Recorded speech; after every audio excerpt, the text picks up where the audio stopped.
அஸ்ஸலாமு அலைக்கும் வரஹ்மத்துல்லாஹி வபரகாத்துஹு. இந்த உலகத்துல நாம பார்க்கிற ஒவ்வொரு விஷயமும், ஒவ்வொரு உயிருமே ஒரு பெரிய சக்திக்கு கட்டுப்பட்டு நடக்குது இல்லையா? சூரியன் தினமும் ஒரே நேரத்துக்கு உதிக்குது, நிலா அதோட பாதையில போகுது, கடல் அலைகள் ஒரு எல்லைக்கு மேல வர்றது இல்ல. உலகத்துல பெரிய சக்தின்னு நாம நினைக்கிற மனிதர்கள், உயிரினங்கள் கூட ஒரு நாள் ஏன் மரணத்தை சந்திக்கணும்? இந்த அத்தனை கட்டுப்பாடுகளுக்கும் இந்த உலகம் முழுவதையும் முழுமையா அடக்கி ஆளும் சக்திக்கு யார் காரணம்? அல்லாஹ்வோட அழகான 99 பெயர்கள்ல ஒன்னான அல் கஹார் என்ற பெயர் நமக்கு இதைத்தான் உணர்த்துது. அல் கஹார் அப்படின்னா எல்லாவற்றையும் அடக்கி ஆள்பவன், மிகவும் சக்தி வாய்ந்தவன் அப்படின்னு அர்த்தம். உலகத்துல எந்த சக்திக்கும் எந்த படைப்புக்கும் அல்லாஹ்வுக்கு மேல அதிகாரம் கிடையாது. அவன் நினைச்சா எதையும் யாரையும் உடனே அடக்கி ஆள முடியும். அல்லாஹ் தன்னோட படைப்புகள் எல்லாத்தையும் முழுசா தன்னோட கட்டுப்பாட்டுல வச்சிருக்கான்.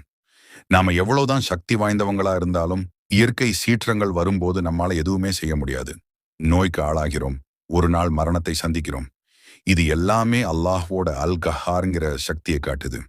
திருக்குரான்ல அல்லாஹ் தன்னை பற்றி, அவர்கள் அனைத்தின் மீதும் ஆதிக்கம் செலுத்தும், அனைவரையும் அடக்கி ஆளும் ஒப்பற்ற அல்லாஹுவை விசுவாசிப்பீர்களா அப்படின்னு சொல்றான்.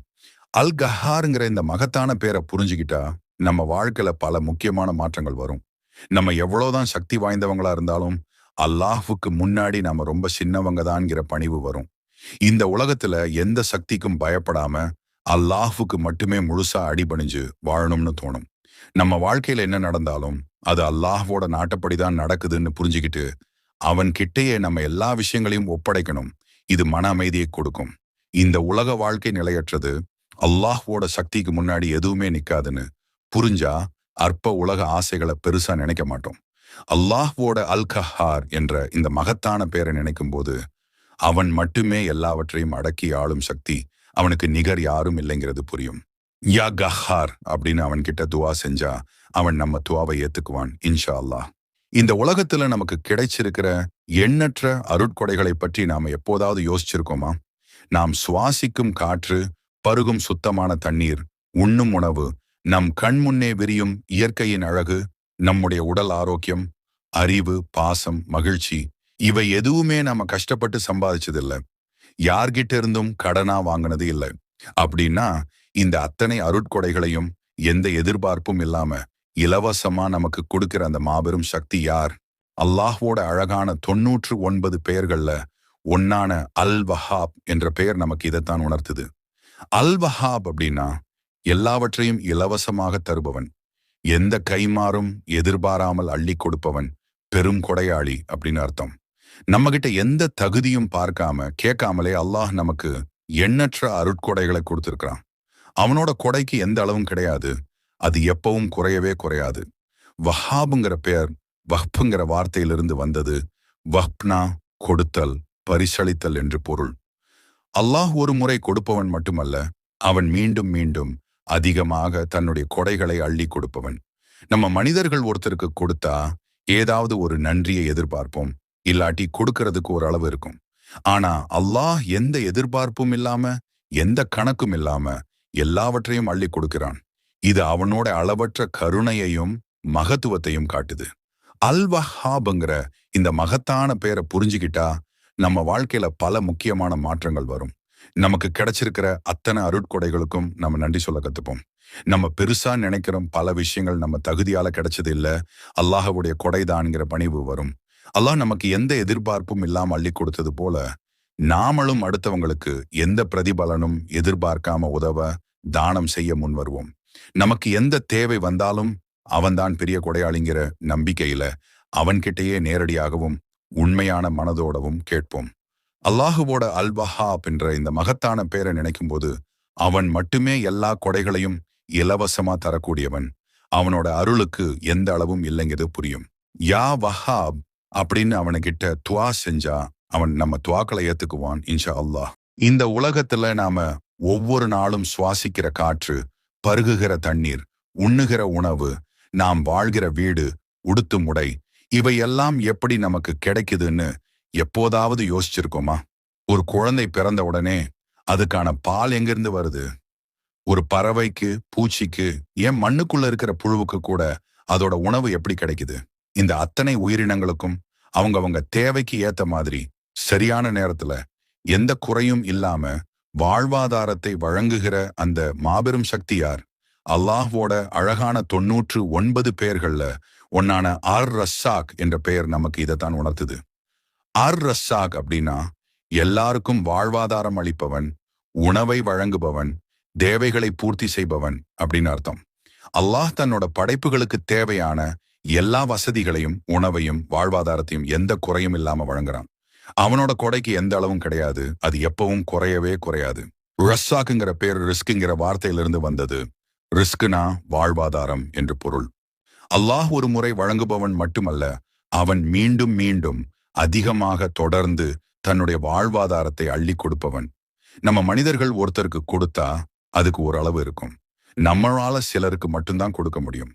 ஆனா அல்லாஹ் இந்த அண்டத்துல இருக்கிற அத்தனை உயிரினங்களுக்கும் அவங்க தேவைக்கு ஏத்த மாதிரி எந்த பாகுபாடும் இல்லாம, எந்த கணக்கும் இல்லாம எல்லாவற்றையும் அள்ளி கொடுக்கிறான். இது அவனோட அளவற்ற கருணையையும் ஞானத்தையும் மகத்துவத்தையும் காட்டுது. திருக்குரான்ல அல்லாஹ் தன்னை பற்றி நிச்சயமாக அல்லாஹுவே அனைவருக்கும் உணவு அளிப்பவன், மிக்க பலமுடையவன், அசைக்க முடியாதவன் அப்படின்னு சொல்றான். அர் ரஸ்ஸாக்குங்கிற இந்த மகத்தான பெயரை புரிஞ்சுக்கிட்டா நம்ம வாழ்க்கையில பல முக்கியமான மாற்றங்கள் வரும். நமக்கு தேவையான வாழ்வாதாரத்தை அல்லாஹ் நிச்சயம் தருவான்கிற முழு நம்பிக்கை வரும். இது மனசுல பெரிய அமைதியையும் கொடுக்கும். நமக்கு கிடைச்சிருக்கிற அத்தனை அருட்கொடைகளுக்கும் நாம நன்றி சொல்ல கத்துப்போம். அல்லாஹ் நமக்கு எந்த எதிர்பார்ப்பும் இல்லாம அள்ளி கொடுத்தது போல நாமளும் அடுத்தவங்களுக்கு எந்த பிரதிபலனும் எதிர்பார்க்காம உதவ, தானம் செய்ய முன் வருவோம். அல்லாஹ் தான் ரஸ்ஸாக்குங்கிறதுக்காக சோம்பேறியாக இருக்கக்கூடாது. நம்மால் முடிஞ்ச அளவு உழைக்கணும், முயற்சி செய்யணும். அதே சமயம் நம்ம உழைப்புக்கு பலன் தருபவன் அல்லாஹ்வேங்கிற உறுதியோட அவன்கிட்டயே நம்ம தேவைகளை வைக்கணும். அல்லாஹ்வோட அர் ரஸ்ஸாக் என்ற இந்த மகத்தான பெயரை நினைக்கும் போது அவன் மட்டுமே எல்லா கொடைகளையும் வாழ்வாதாரத்தையும் இலவசமா தரக்கூடியவன். அவனோட அருளுக்கு எந்த அளவும் இல்லைங்க, இது புரியும். யா ரஸ்ஸாக் அப்படின்னு அவன் கிட்ட துவா செஞ்சா அவன் நம்ம துவாக்களை ஏத்துக்குவான் இன்ஷா அல்லாஹ். அந்த வகையில இன்னைக்கு நம்ம பார்க்க போற பெயர் என்ன அப்படின்னா அல் ஃபத்தாஹ் என்ற அழகிய பெயர் தான். இந்த பெயர் நம்ம மனசுல பதிகிற மாதிரி ஒரு சின்ன கதையோட தெளிவாக பார்க்கலாம். வீடியோ ஸ்கிப் பண்ணாம ஃபுல்லா பாருங்க. அல் ஃபத்தாஹ் என்றால் என்ன அப்படிங்கிறத முதல்ல பார்க்கலாம். அல் ஃபத்தாஹ் என்றால் மூடியிருக்கும் கதவுகளை திறப்பவன் மற்றும் தடைகளை நீக்குபவன் என்று பொருள். நம்ம வாழ்க்கையில ஒரு விஷயம் செய்யறப்போ அதுல ஏதாச்சும் தடை உண்டாச்சுன்னா அல் ஃபத்தாஹ் என்று கூறி இறைவனை அழைத்தால் அவன் அந்த தடையை நீக்கி நமக்கு ஒரு வழியை உண்டாக்குவான். இப்போ இந்த பெயரை பற்றிய ஒரு சிறு கதையை பார்க்கலாம். ஒரு சிட்டுக்குருவி தன்னோட நண்பர்களோட ஒரு தோட்டத்துக்குள்ள விளையாட போச்சு. ரொம்ப சந்தோஷமா எல்லா மர கிளைகளிலும் அதுவும் அதோட நண்பர்களும் ஏறி விளையாடிட்டு இருந்தாங்க. அப்போ அந்த நேரத்துல அங்க ஒரு கூண்டுக்குள்ள கொஞ்சம் தானியம் இருக்கிறத சிட்டுக்குருவி பார்த்துச்சு. அந்த தானியத்தை சாப்பிடலான்னு அந்த சிட்டுக்குருவி அந்த கூண்டுக்குள்ள பறந்து போய் தானியத்தை சாப்பிட ஆரம்பிக்கும் போது அந்த கூண்டு தானா டக்குன்னு மூடிடுச்சு. அதுவும் எவ்வளவோ முயற்சி பண்ணி அதோட அழகாலையும் அதோட இறக்கைகளாலையும் எவ்வளவோ அந்த கதவை திறக்க முயற்சி பண்ணுச்சு. ஆனா அந்த கதவை திறக்க முடியல. உடனே அதோட நண்பர்களும் அந்த கதவை திறக்க எவ்வளவோ முயற்சி பண்ணாங்க. ஆனா யாராலும் அந்த கதவை திறக்க முடியல. சிட்டுக்குருவி மனம் உடைந்து போனது. இந்த இடத்தில் இருந்து நம்மை காப்பாற்ற ஒருவனால் மட்டுமே முடியும் என்று அந்த சிட்டுக்குருவி உணர்ந்தது. உடனே அல்லாஹ்விடம், நீயே மூடியிருக்கும் கதவுகளை திறக்க செய்யும் அல் ஃபத்தாஹ், அதனால் எனக்கு உதவி செய்வாயாக என்று கண்ணீருடன் கேட்டது. அந்த நேரம் சரியாக அந்த தோட்டத்தின் முதலாளி அந்த வழியாக நடந்து வந்தார்.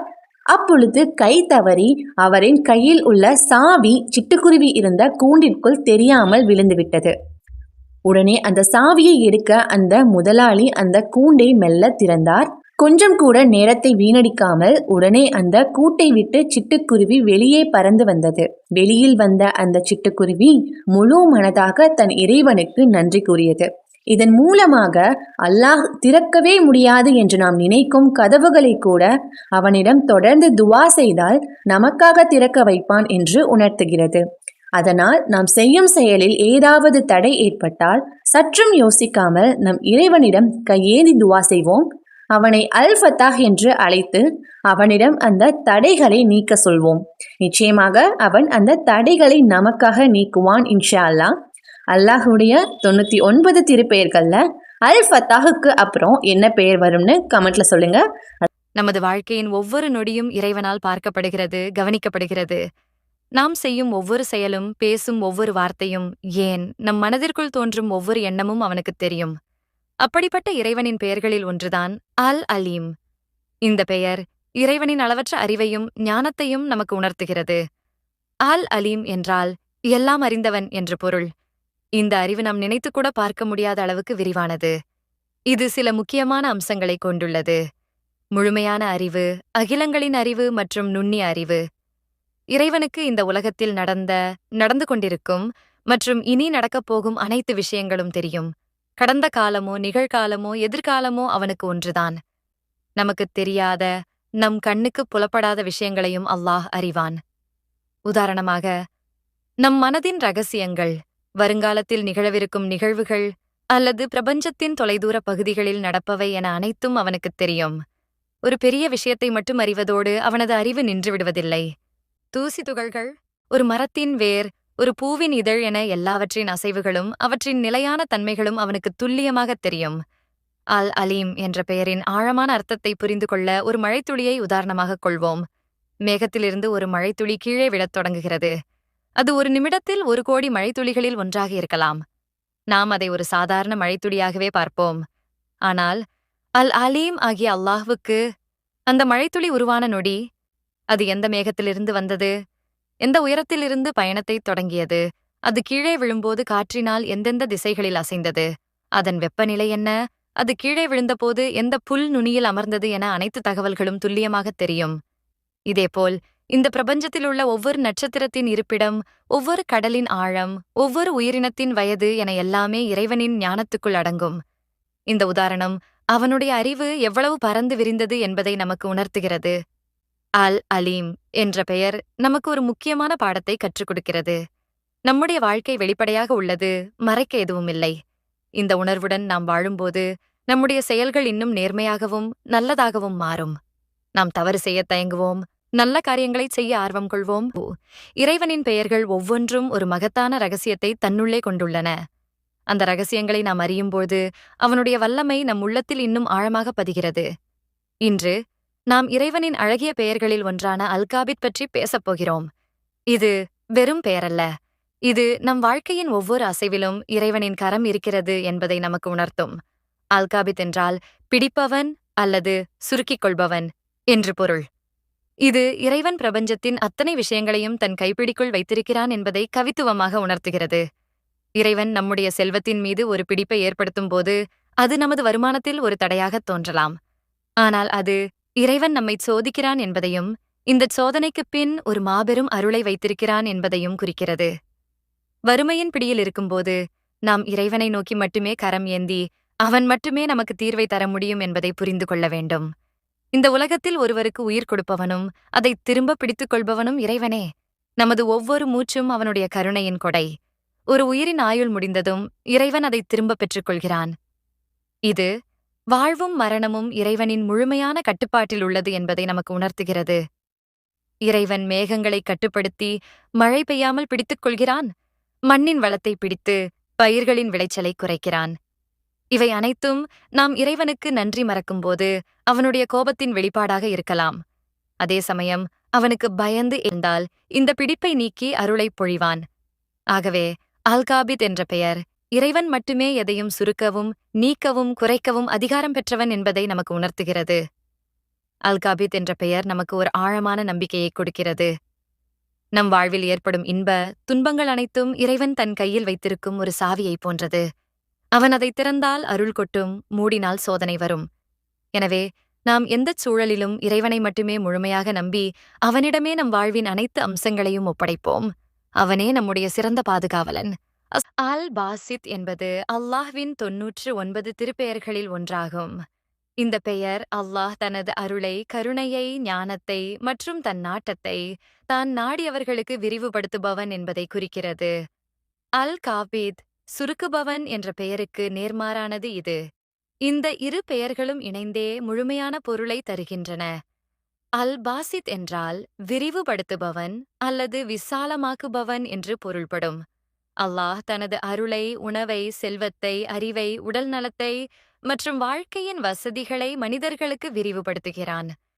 ஒருவருக்கு வருமானத்தை அதிகரிப்பது, வியாபாரத்தில் லாபத்தை கொடுப்பது, அறிவை விசாலமாக்குவது, உடல் நலத்தை மேம்படுத்துவது, மன அமைதியை அளிப்பது என எல்லாவற்றையும் அல்லாஹ் செய்கிறான். அல்லாஹ் ஒருவருக்கு செல்வத்தை விரிவுபடுத்துகிறான், அதே சமயம் மற்றொருவருக்கு அதை சுருக்குகிறான். இந்த இரண்டு செயல்களுமே அல்லாஹ்வின் ஞானத்தையும் நீதியையும் காட்டுகின்றன. ஒருவருக்கு அதிக செல்வம் கொடுப்பது ஒரு சோதனை. அதை எப்படி பயன்படுத்துகிறார்கள் என்று பார்க்கிறான். ஒருவருக்கு குறைவான செல்வம் கொடுப்பதும் ஒரு சோதனை. அவர்கள் பொறுமையுடன் இறைவனை நம்புகிறார்களா என்று பார்க்கிறான். எனவே அல் பாசித் என்ற பெயரின் பொருள் அல்லாஹ் தன் நாட்டப்படி தனது அருளை அளந்து வழங்குகிறான் என்பதை உணர்த்துகிறது. அல் பாசித் மீது நம்பிக்கை வைக்கும் ஒருவர் தனக்கு செல்வம் மற்றும் வசதிகள் கிடைக்கும்போது அது அல்லாஹ்வின் அருள் என உணர்ந்து நன்றியுடன் இருப்பார். அதே சமயம் சிரமமான சூழல்கள் ஏற்படும்போது அதை அல்லாஹ் தனக்கு வழங்கிய ஒரு சோதனை என்று ஏற்றுக்கொண்டு பொறுமையுடன் இறைவனிடம் துஆ செய்ய வேண்டும். திருக்குர்ஆனில் இந்த பெயர் நேரடியாக பயன்படுத்தப்படவில்லை என்றாலும் அதன் செயல்பாடு பல இடங்களில் விளக்கப்பட்டுள்ளது. உதாரணமாக, அல்லாஹ் நாடியவருக்கு வாழ்வாதாரத்தை விரிவுபடுத்துகிறான் என்றும் நாடியவருக்கு அதை குறைத்து விடுகிறான் என்றும் கூறப்பட்டுள்ளது. அல் பாசித் என்ற பெயரை நாம் அல்லாஹ்விடம் துஆ செய்யும்போது நமது வாழ்வாதாரம், அறிவு, உடல்நலம் மற்றும் மனதில் அமைதி ஆகியவற்றை விசாலமாக்க வேண்டும் என்று கேட்கலாம். இந்த பெயர் அல்லாஹ்விடம் நமது தேவைகளை விரிவுபடுத்தி கேட்கும் நம்பிக்கையை அளிக்கிறது. அல் பாசித் என்பது அல்லாஹ் தனது எல்லையற்ற கருணையையும் ஞானத்தையும் வல்லமையையும் கொண்டு தான் நாடிய அடியானின் வாழ்வை, அறிவை மற்றும் செல்வத்தை விரிவுபடுத்துகிறான் என்பதை குறிக்கும் ஒரு அழகான பெயர். நமது வாழ்க்கையின் ஏற்றத்தாழ்வுகள் அனைத்தும் அவனது கட்டுப்பாட்டிலேயே உள்ளன என்பதையும், நன்மை ஏற்படும்போது நன்றி செலுத்துவதும், சிரமம் ஏற்படும்போது பொறுமையுடன் இருப்பதும் அவசியமானது என்பதையும் இந்த பெயர் நமக்கு உணர்த்துகிறது. உலகில் நாம் காணும் அதிகாரங்களும் பெருமைகளும் நிரந்தரமானவை அல்ல. ஒரு நாள் உச்சத்தில் இருப்பவர்கள் மறுநாள் தாழ்ந்த நிலைக்குச் செல்வதை நாம் காண்கிறோம். இந்த மாற்றங்களுக்கு பின்னால் இருக்கும் ஒரு சக்தி அல்லாஹ்வின் திருப்பெயர்களில் ஒன்றான அல் காஃபித் என்பதாகும். இதற்கு தாழ்த்துபவன் அல்லது இழிவுபடுத்துபவன் என்று பொருள். இந்த திருப்பெயர் அல்லாஹ்வின் நீதியையும் முழுமையான அதிகாரத்தையும் தெளிவாக உணர்த்துகிறது. உலகில் அநீதி, ஆணவம் மற்றும் கொடுங்கோன்மை செய்யும் எவரையும் அவன் தாழ்த்துபவன். அல் காஃபித் என்ற பண்பை விளக்குவதற்கு இஸ்லாமிய வரலாற்றில் மிகச்சிறந்த உதாரணம் ஃபிரவுன் மற்றும் மூசா நபியின் வரலாறு. எகிப்தின் கொடுங்கோலன் ஃபிரவுன் தன்னை ஓர் அரசனாக மட்டுமல்லாமல் கடவுளாகவும் அறிவித்துக் கொண்டான். அவனிடம் அளவற்ற அதிகாரம், செல்வம் மற்றும் படைபலம் இருந்தன. அவன் இஸ்ரவேல் சமூகத்தவரை அடிமைகளாக வைத்து அவர்களின் ஆண் குழந்தைகளை கூட ஈவிரக்கமின்றி கொன்றான். அவன் ஆணவத்தின் உச்சியில் இருந்தான். அதே சமயம் மூசா நபி ஒரு அடிமை சமூகத்தில் பிறந்தவர்கள். அந்த ஊரில் அவர்களுக்கு எந்த அதிகாரமும் இல்லை, செல்வாக்கும் இல்லை. அவர்கள் தன் சமூகத்தினருடன் மிகவும் தாழ்ந்த நிலையில் வாழ்ந்து வந்தார்கள். இந்தச் சூழலில் அல்லாஹ் தனது அல் காஃபித் என்ற பண்பின் வல்லமையை காட்டினான். ஃபிரவுனின் ஆணவத்தையும் அதிகாரத்தையும் ஒரே அடியில் தகர்த்தெறிந்தான். அவன் தன் படைபலம் அனைத்தையும் திரட்டி மூசா நபியை துரத்தியபோது அல்லாஹ் செங்கடலைப் பிளந்து மூசா நபியையும் அவரது சமூகத்தையும் காப்பாற்றினான். ஃபிரவுன் தன் அத்தனை அதிகாரங்களுடனும் படைகளுடனும் கடலில் மூழ்கடிக்கப்பட்டு இழிவுபடுத்தப்பட்டான். இதுதான் அல் காஃபித் என்ற அல்லாஹ்வின் பண்பிற்குச் சரியான உதாரணம். அதே நேரத்தில் அல்லாஹ் தனது மற்றொரு பெயரான ஆர் ராஃபி என்பதன் மூலம் அடிமையாக இருந்த மூசா நபியை தன் இறைத்தூதராக உயர்த்தி அவரது சமூகத்தையும் காப்பாற்றினான். இந்த திருப்பெயர் நமக்கு ஒரு முக்கியமான பாடத்தை கற்றுத்தருகிறது. அதிகாரம், செல்வம் அல்லது புகழ் ஆகியவற்றைக் கொண்டு ஆணவம் கொள்பவர்களை அல்லாஹ் தாழ்த்துவான். எனவே எந்த ஒரு மனிதனும் ஆணவம் கொள்ளக்கூடாது. தாழ்ந்த நிலையில் இருக்கும் ஒருவன் பொறுமையாகவும் இறைவனுக்கு பயந்தவனாகவும் இருந்தால் அவன் உயர்த்தப்படுவான். இறுதியாக அல் காஃபித் என்ற திருப்பெயர் அல்லாஹ்வின் நீதி எப்போதும் நிலைக்கும் என்பதையும் அநீதிக்கு ஒரு நாள் அழிவு நிச்சயம் என்பதையும் உணர்த்துகிறது. நமது வாழ்வில் நாம் ஒருபோதும் ஆணவம் கொள்ளாமல் அல்லாஹ்வுக்கு மட்டுமே அடிபணிந்து அவனது கருணையையும் நீதியையும் நம்புவோமாக. அர் ரஃபி என்ற பெயர் இஸ்லாமிய மார்க்கத்தின் புனிதமான நூலான திருக்குரானில் இடம்பெற்றுள்ள அல்லாஹ்வின் 99 திருப்பெயர்களில் ஒன்றாகும். இது உயர்த்துபவன், மேன்மைப்படுத்துபவன் மற்றும் வானளவிற்கு உயர்த்துபவன் என பல அழகான பொருள்களைக் கொண்டிருக்கிறது. இந்த பெயர் இறைவன் தன் அடியானின் தரத்தை, அறிவை, அந்தஸ்தை உயர்த்துபவன் என்பதை குறிக்கிறது. ஒரு சாதாரண நிலையிலிருந்து ஒருவரை உயரச் செய்வது, உதாரணமாக வறுமையில் இருப்பவரை செல்வந்தராக மாற்றுவது, அறியாமை உள்ளவருக்கு அறிவை கொடுப்பது, பலவீனமானவருக்கு வலிமையை கொடுப்பது. இதுவே இந்த பெயரின் மிக முக்கியமான பொருள். இறைவனை நெருங்கிய ஒரு இறைநேசரின் அந்தஸ்தை, உலகிலுள்ள அனைவரின் தரத்தையும் விட உயர்த்துவது. பாவங்களிலிருந்து அவனை தூய்மையாக்கி சொர்க்கத்தில் மிக உயர்ந்த நிலைக்கு உயர்த்தும் வல்லமையை இப்பெயர் குறிக்கிறது. அர்-ரஃபி என்ற பெயரின் பொருள் நம் வாழ்க்கையில் பல விதங்களில் வெளிப்படுகிறது. அறியாமையில் இருக்கும் ஒரு மாணவனுக்கு அர்-ரஃபி என்ற திருநாமத்தின் அருளால் அறிவு ஞானம் கிடைக்கிறது.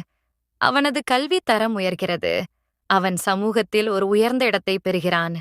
இது இறைவனின் அருளால் ஏற்படும் உலகியல் மேன்மைக்கு ஒரு சிறந்த உதாரணம். குழப்பம் மற்றும் சோர்வில் இருக்கும் ஒருவன் இறைவனை பிரார்த்திக்கும்போது அவனது உள்ளம் அமைதியையும் மனத்தெளிவையும் பெறுகிறது. இது இறைவன் அவனது உள்ளத்தின் நிலையை உயர்த்துவதன் வெளிப்பாடு.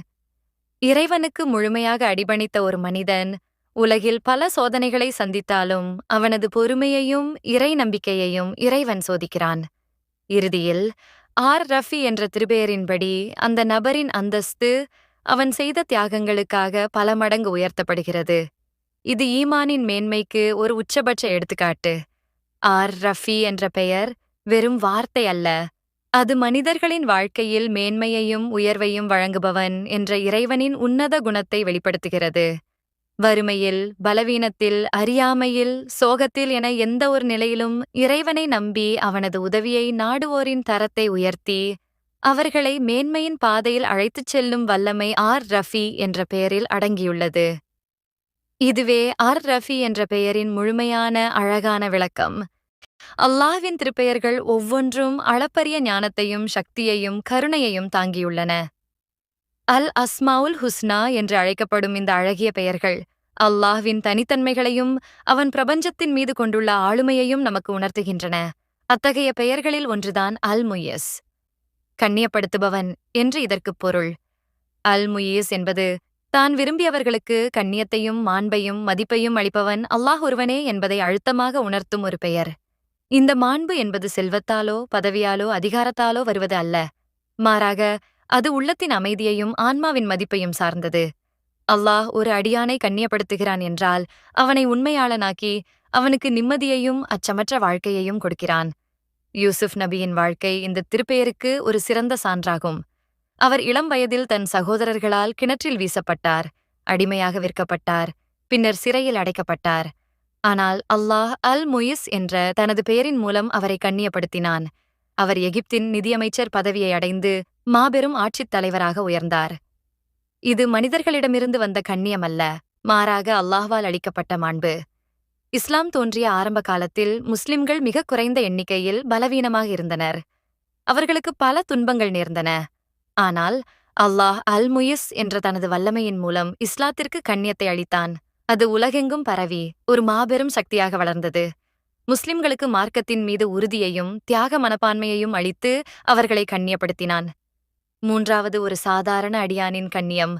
ஒரு ஏழ்மையான ஆனால் இறைவனுக்கு பயந்து வாழும் அடியான் மற்றவர்களின் பார்வையில் தாழ்ந்தவனாகத் தோன்றலாம். ஆனால் அவன் உள்ளத்தில் அமைதி, இறை நம்பிக்கையின் இனிமை மற்றும் நிம்மதி இருக்கும். இது அல்லாஹ் அவனுக்கு அளித்த கண்ணியம்.